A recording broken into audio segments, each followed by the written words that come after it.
À propos de la démission du frère et ami Madické Niang, de la tête du groupe parlementaire, moi je considère que c'est une conséquence logique et n'eût été certainement la générosité du président Abdoulaye Wade, avec qui il a entretenu quand même des relations pendant plusieurs décennies. Il aurait même démissionné du poste de député, parce que en vérité le fait de choisir d'avoir un projet autre que celui du parti, c'est à propos de la candidature qui a été consacrée par un congrès régulièrement tenu, voudrait dire proposer un projet concurrent à celui du PDS. Et à partir de ce moment, les textes, c'est-à-dire règlement intérieur et statut du parti, prévoient une auto-exclusion du parti.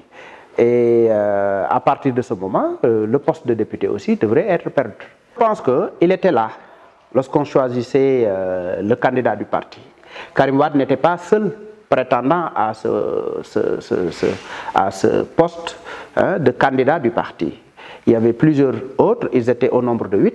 Lorsqu'on a procédé à une élection avec des bulletins de vote, au terme du vote de l'ensemble des délégués qui étaient là, Karim Wade est sorti en tête. C'est à partir de ce moment que le Congrès a constaté que Karim Wade était le candidat du parti. Et j'entends souvent les gens dire que oui, le président Abdoulaye Wade, le secrétaire général national du PDS, a choisi. Non, il n'a pas choisi. Et aujourd'hui, il ne peut pas, malgré les prérogatives qu'il a au niveau du parti, il ne peut pas changer notre candidat. Il ne peut pas. Seul un congrès peut changer notre candidat. Et Karim Wade a été désigné depuis quelques années. Et Madické Niang, comme nous-mêmes, nous avons toujours travaillé dans ce sens, dans le sens de permettre à cette candidature-là de prospérer, c'est-à-dire de dégager Macky Sall.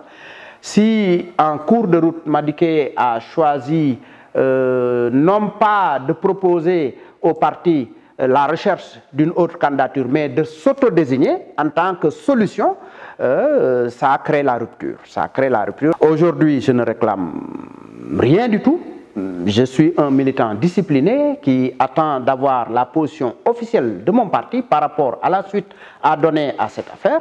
Mais pour le moment, je constate simplement qu'il a démissionné du poste de président de groupe. Je dis, logiquement, s'il voulait faire comme Souleymane Ndéné Ndiaye à un certain moment, qui a constaté qu'il n'est plus en phase avec le parti et le mandat qu'il a, le mandat de député, il l'a eu avec le PDS, il a démissionné, Souleymane Ndéné Ndiaye. Ousmane Ngom a fait la même chose lorsqu'il a choisi de prendre une autre voie. Mamour Cissé, lorsqu'il devait remplacer un sortant, n'a pas voulu le faire parce qu'il se disait en ce moment-là qu'il n'est pas sur la même longueur d'onde que le PDS et il se voyait mal de vouloir porter ce poste de député au nom du PDS, alors que lui et le PDS, ce n'était plus un compagnonnage. Je pense que Madické, comme je le connais, est un individu qui tient à un certain nombre de valeurs et qu'à partir de ce moment, lui, il est seul à devoir apprécier. J'entends au niveau du parti beaucoup de voix qui s'élèvent, certains réclament, disent qu'il devait démissionner de tous les postes électifs qu'il a obtenus avec le PDS. Ceux qui le disent ont leur logique. D'autres disent que du fait que le secrétaire général national, Maître Abdoulaye Wade, lui, de par leur compagnonnage et leur amitié, veut lui laisser le poste de député, là aussi le président Abdoulaye Wade a le dernier mot. Mais de toute façon, nous en tant que militants, chacun en ce qui le concerne, dans le cadre des instances qui nous réunissent, nous pourrons à partir de ce moment chacun dire ce qu'il pense de cette affaire. Pour remplacer Maître Madické Niang à la tête du groupe, là le groupe est composé d'hommes politiques qui sont tous habilités, qui ont tous les capacités d'exercer la fonction de président de groupe. Le problème ne se pose pas à ce niveau. Maintenant, il y a une réalité qui est là. Le président de la coalition, le président Abdoulaye Wade, dont le parti est le membre principal de ce groupe parlementaire, va désigner un remplaçant à Madické Niang et ça ne posera aucun problème. Moi, je n'ai pas de fixation personnelle par rapport à la désignation. C'est une prérogative de notre secrétaire général national.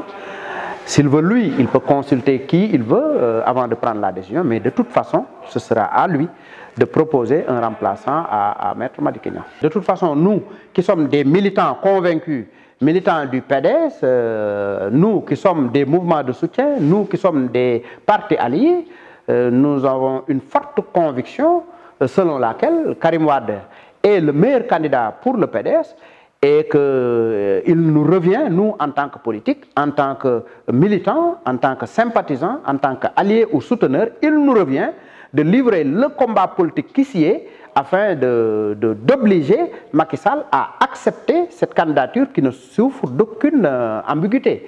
Du point de vue, rien, absolument rien n'empêche à Karim Wade d'être candidat, sauf la volonté de Macky Sall qui veut lui-même choisir les candidats auxquels il va faire face. Nous ne l'accepterons pas. Permettre à Macky Sall d'accomplir cette besogne, c'est-à-dire choisir pour le PDS un autre candidat, voudrait dire véritablement capituler et venir s'agenouiller devant ses pieds. On ne le fera pas. De toute façon, rassurez-vous, nous appelons les Sénégalais à plus de confiance sur la candidature du Karim, les militants et les militantes, les souteneurs et les alliés, à se consacrer sur l'essentiel, c'est-à-dire faire focus sur le parrainage, parce que nous sommes en période de parrainage, et ensuite se préparer à l'assaut final avec l'arrivée du secrétaire général national, Maître Abdoulaye Wade, et l'arrivée de notre candidat Karim Meïssa Wade pour bientôt. Si on était intéressé que par des postes, que notre sort personnel, on serait du côté de Macky Sall, comme le font certains qui ne s'attachent qu'à ça.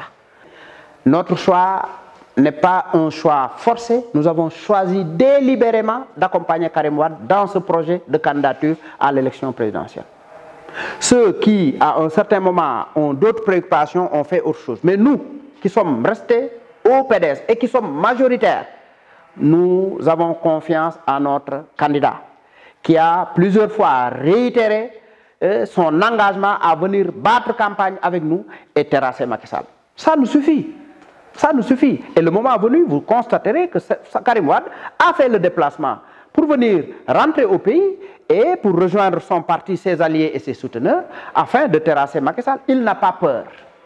Malgré les menaces du pouvoir, malgré les menaces de Macky Sall, tantôt c'est le ministre de l'Intérieur qui menace, tantôt c'est le ministre de la Justice qui est totalement décrédité qui menace, tantôt c'est Macky Sall lui-même qui menace. Ça ne nous fait pas peur. Nous avons choisi de faire de la politique, donc nous nous donnons le courage nécessaire pour assumer nos positions. Karim Wade sera là, Abdoulaye Wade sera là. En relation avec le coordinateur national Oumar Sarr, ils sont en train de voir le meilleur moment pour que chacun parmi les deux arrive et qu'avec les militants qui n'attendent que ça, qu'on puisse poursuivre le travail qui est déjà largement entamé afin de réaliser le souhait aujourd'hui de la majeure partie des Sénégalais, c'est de dégager Macky Sall. Voilà, donc dégager Macky Sall le plus rapidement possible et freiner, arrêter les dégâts qu'il est en train de commettre. Je ne souhaite même pas vraiment parler de mon frère Ahmed Fall Braya. Parce que récemment, lors du passage de Oumar Sarr, nous avions fumé le calumet de la paix. Et à chaque fois qu'on a des problèmes, c'est par rapport à des situations similaires.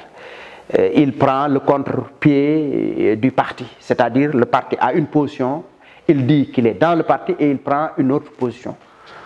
À partir de ce moment, moi, en tant que responsable, autant que lui à Saint-Louis, je suis obligé de me prononcer pour dire que ces déclarations qu'il est en train de faire n'engagent que lui et que cela ne concerne pas le parti dans son entièreté à Saint-Louis. Et qu'à Saint-Louis, ceux avec qui je travaille, ceux avec qui lui il travaille, ceux avec qui d'autres responsables travaillent, sont plus que jamais ancrés sur les positions du parti. Leur candidat, c'est Karim Wade, et ils disent tous que si Karim Wade n'est pas candidat, on empêchera la tenue de ces élections. Et que nous nous battrons, nous nous battrons avec tous les moyens à notre disposition pour imposer à Macky Sall véritablement d'accepter cette candidature légale et légitime de Karim Wade. Ensuite, ce qui est dommage également, c'est le fait qu'il fasse de pareilles déclarations dans une tribune de l'APR. C'était à l'occasion des régates de Saint-Louis organisées par un membre de l'APR et dont la marraine était la première dame. C'est dans cette tribune où il est seul entouré de membres de Benno Bokk Yakaar qu'il livre une déclaration pareille. Moi, je me dis que j'en ai marre à chaque fois de répondre à ces genres de déclarations, mais nous ne sommes pas d'accord avec lui. Nous le disons poliment, nous le disons de façon militante. Nous ne sommes pas d'accord avec ces positions qu'il est en train de prendre. Et je sais que dans les rangs de ses collaborateurs, les gens ne sont pas d'accord. Nous ne passerons pas notre temps à se chamailler tout le temps avec lui, mais il est temps qu'il se ressaisisse et qu'il prenne ses responsabilités par rapport à la ligne du parti. Il ne peut pas dire à chaque fois, oui, je suis pour la ligne du parti, et le lendemain, il fait autre chose. On en a marre de ces genres de déclarations, et la prochaine fois, nous n'attendrons pas pour réagir. Voilà.